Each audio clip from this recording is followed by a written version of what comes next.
healthy development and what conditions undermine it. And it's from the point of view of how does a culture meet the needs of human beings and how does it promote healthy or unhealthy development that we have to judge any society. Now we have the, what's it called, the GDP, the gross domestic product. We measure, in this system, this is how we measure success. It's how much wealth. In a materialistic society, we measure success by the possession or the control or the production of matter, of materials. That's what it means to be materialistic. It is materials that matter. But is that really the true measure of a human society? Well, it's one measure. But is it a true measure of the success of a society? Can a society be called successful because it produces more matter or controls more matter or owns more matter than some other society? Well, I would suggest that an equally important, at least as important, measure of a society and a culture and a system is to what degree does it meet human needs and how well does it promote healthy human development and to what degree or in what ways does it undermine it. So what is the nature of human nature? Well, again, in this system, it is believed and often taught that human nature is essentially selfish, individualistic, aggressive, and competitive. That's human nature. And so when somebody behaves that way, you say, oh, well, what can you do? That's human nature.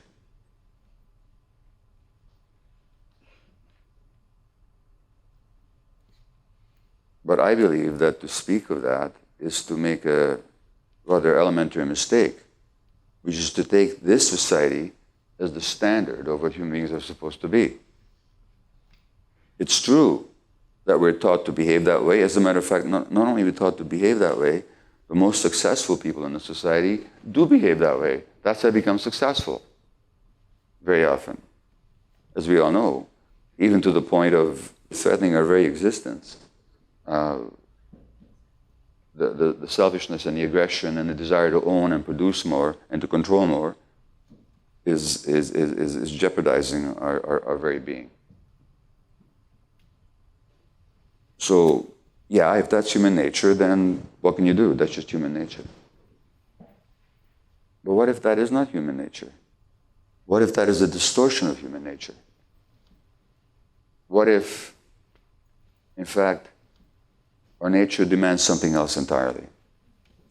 And now to look at human nature, we need to look at how human beings evolved through eons, millions and hundreds of thousands and tens of thousands of years. And then we have to look at what are the needs of the human child, what needs does a human child actually have, and what needs does a human being actually have. And rather than trying to determine the nature of human nature from how human people behave in certain situations, let's look at it from the point of view of their needs. And then I think what we'll find is it's not so much that there's human nature that predicts certain behaviors, because there's so many different human behaviors. I mean, you can have a Hitler who tried to kill me when I was less than a year old, or you can have a Jesus, or you can have a Martin Luther King. These are all human beings. So what then is human nature?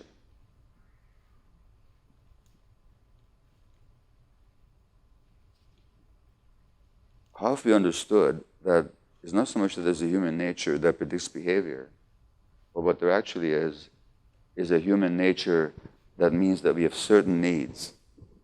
And if those needs are met, we're going to behave in predictable ways.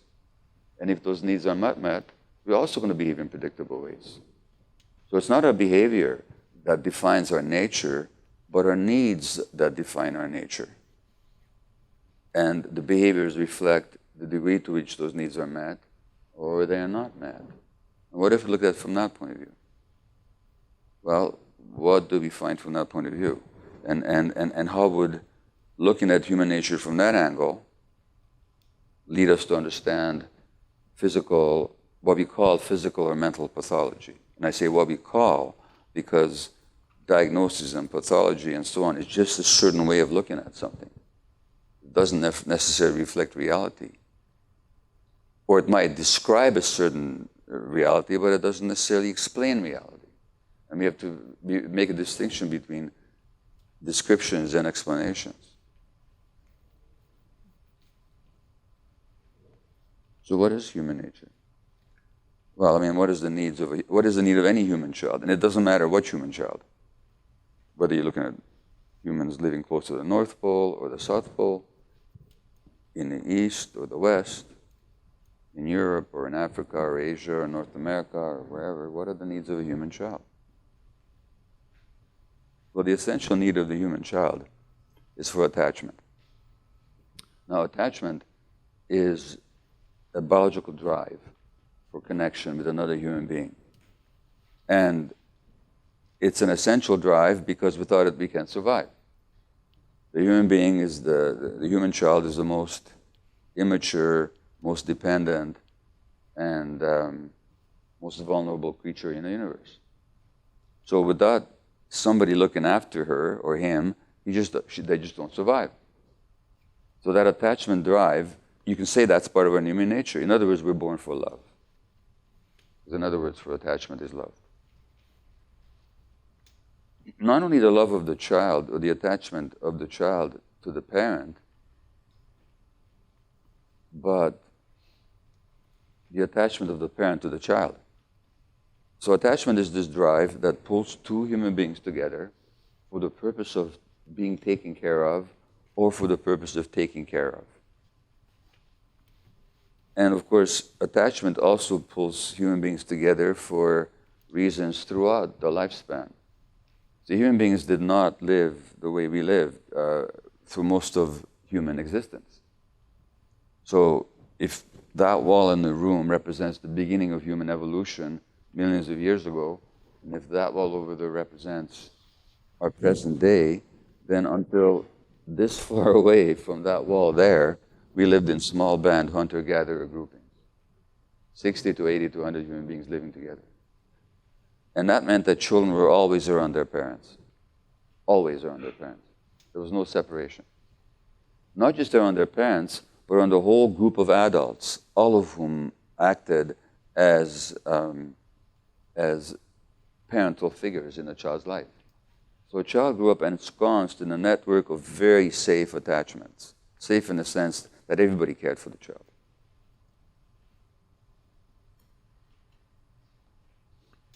Number one. Number two, when you study hunter-gatherer groups, they always carry their kids everywhere. The North American natives had the papoose, where they carried the kids everywhere. In Nigeria, I think, or Kenya, there was a newspaper article about 10 years ago I read, rather amusing. Somebody, I think in Nairobi, Kenya, opened a pram store, like a baby buggy store. And it wasn't doing very well. And the reporter asked the shop owner, well, how come you're not doing better business in this big modern city? He said, well, our people just don't understand why they put the kids into a machine and push them. They carry them everywhere. You know? Now, it's not infrequent these days to see a parent pushing a buggy and playing with the cell phone at the same time. Do we think that the kid in the buggy whose parent is on a cell phone is getting the same kind of information about the world as the baby who's being carried on the parent's chest or back or belly? The third thing about hunter-gatherer groupings, and the reason I'm talking about them is because that's human nature. That's how we evolved. That was our nature. So the first thing is that there's small groups living together, and kids had many adult attachments, many adults looking after them, protecting them, mentoring them. Number one. Number two, the kids were carried everywhere. Number three, they didn't let their kids cry. Now, when I say didn't let them cry, I don't mean that they forbade crying. You can't forbid a 2-month-old from crying. But they wouldn't, if they cried, they were immediately cuddled. Now, here in North America, we actually tell parents, we teach parents not to pick up their kids when they're crying. That's called sleep training. We're actually telling parents, don't pick up your kids when they're crying at night because we want them to sleep through the night. And if you pick them up, they'll learn that they can just wake you up in the middle of the night and, you know. And then you can't go to work in the morning. I'll say something more of that later. So that's the third thing. They just don't let their kids cry. The fourth thing is, generally, hunter-gatherer groupings don't hit their kids. And if they do, it's only in an acute situation when the kid is about to crawl into an anthill, and you pick him up and you quickly slap him on the bottom, teaching him not to do that. But there's not a question of spanking as punishment. It's very interesting. I'll read you there was a novel published in Canada about the interaction of the European colonists and the native First Nations people. This author actually went back to the documents of the time, and it's a recorded fact that the Europeans were appalled at the parenting practices of the natives because the natives didn't hit their kids. And to the Europeans, this meant sparing the rod, spoiling the child. So in this particular novel, there's a Jesuit that writes home to his superiors in France, and he says about the natives, the sauvages, the savages, children and dogs run around without care, rolling in the dirt with one another. If there's one thing I will never grow accustomed to, it's the savages' inability to chastise their children. In all my years, I've never even seen an adult raise a hand in anger toward a child. Indeed, this should be one of the first behaviors we must try to modify. So the Europeans were really aghast at the fact that these people didn't hit their kids. So multiple adult attachments, being with the adults all the time physically, not being hit, and not being allowed to cry. Now, why does a kid cry? We're still talking about human nature here and what happens to it. Why does a kid cry?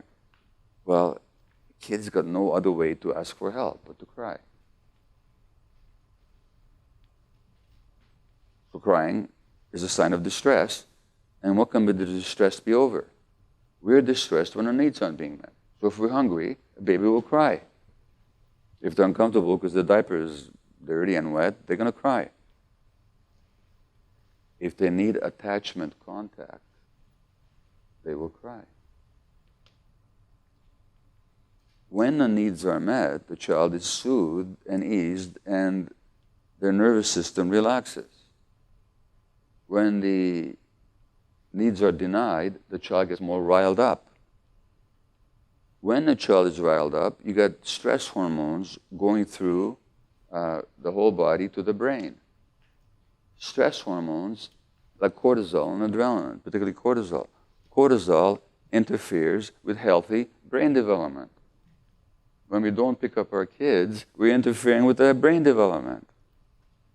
You didn't have to tell Aboriginal people this, but in our modern society, you have to teach this, and people say, oh my God, really? That's not what my doctor told me. They told me, and as a doctor, I used to tell people the same kind of nonsense. Don't pick them up. Let them cry through the night. So what I'm saying is that